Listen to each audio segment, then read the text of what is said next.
Do you have a reasonable suspicion? The reasonable suspicion is that the possibility that you could be a thief in this area. You could be an axe murderer. Come on. Okay. So could you? Yeah, no, not my uniform. Yes, you could. No. Axe murder? There have been plenty of cases where officers have broken the law. Okay. Let's not pretend. Nobody is perfect. I'm not breaking law. I'm asking for your ID so you can show me your identity, and I can walk away from here and give you your identification right back to you, and we'll be done. What does my ID have to do with making sure the area is safe? Is the area Great any question. more safer now that you've identified me? Yes. So if something happens tonight or the next day or something like that, who's the strange people in the area? That would be you, okay? We would come and talk to you. We would commit an Well, that's fine. Why don't you come and talk to me when you have suspicion of an actual crime? Sitting on the side of the road is not suspicion of a crime. Welcome back, everybody. As many of you guys know, I'm a police trainer and instructor. I train and instruct law enforcement and military all over the country on various law enforcement disciplines to include constitutional law, case law, patrol tactics, etc.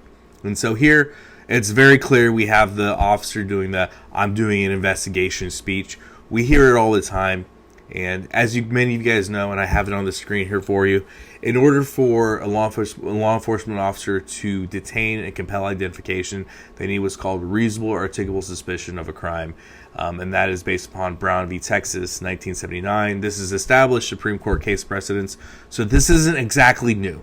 I mean, this officer looks like he's probably been policing for a while, but I assure you, he was not policing in 1979. So again, this is well established within the case law precedents. This is well established within criminal justice circles. Why police officers continuously make contact with citizens and try to bully them into giving ID when they can't. I don't get it. I don't know if it's just a lack of training or if it's just this police officer really doesn't know what he doesn't know. And so I'm all about, and let me just caveat this with, I'm all about officers being proactive. I'm all about officers going out and making contacts with people. There's nothing wrong with a police officer going out, making contact, and asking consensually for identification. In my opinion, there's nothing wrong with that. They have the ability to talk to somebody just like everybody else. But what they don't have the ability to do is to compel somebody to give ID. And when you're throwing around words like axe murder and being absolutely ridiculous, expect people to treat you as if you are ridiculous. You know, and if you're acting ridiculous and you're acting in this way, that's going to lose your credibility of being a police officer. And I think that's pretty. I think that's pretty basic. I think that's pretty basic understanding. So it's very clear that this officer, if he knew how to establish reasonable articulable suspicion and he understood the elements, I think he probably would have went about it differently. It's probably, one of those things where he is called there for service. Somebody has called this person in and has stated that this person is being unusual or his presence is suspicious, etc., whatever it may be.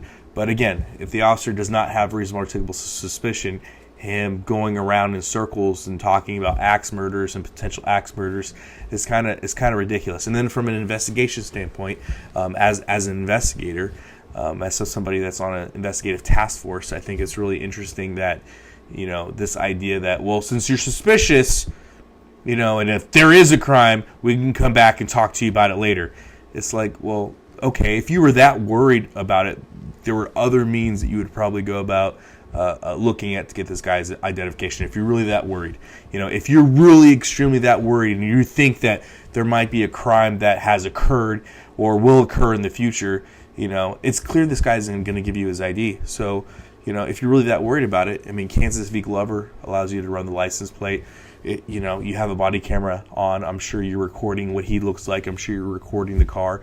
I'm sure you're recording a bunch of things with this contact. So again, this idea that if something happens, now I have his name and I can do something with it. Okay, well, if you still don't have reasonable articulable suspicion that he created the crime or did the crime, you're still square one. Even if you do get his name, what are you going to do? You're going to go out and find him and say, "Hey, there was a crime that occurred. I want to talk to you about that. I invoke my fifth. I don't want to talk to you."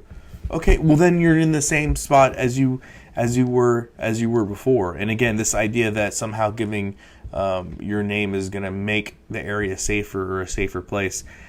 Again, I don't see how that's backed by actual science. I don't see how that's a science-driven mantra there. So again, Not a lot to dissect, but as you can see, there's lots of different rabbit holes you can go down with this. But ultimately, what I want to make clear is, again, the established Supreme Court case precedents of Brown v. Texas, 1979.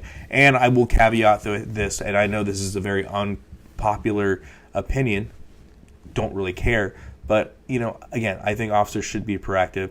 I think the citizens want officers to be proactive, but they don't want they want you to be proactive, but they don't want their rights trampled on either. And there's a way where you can do both. There's a way as a police officer you can be proactive without trampling on people's rights and without looking like you are incompetent. So there you have it. Hope this was helpful. And always, guys, long live the Republic.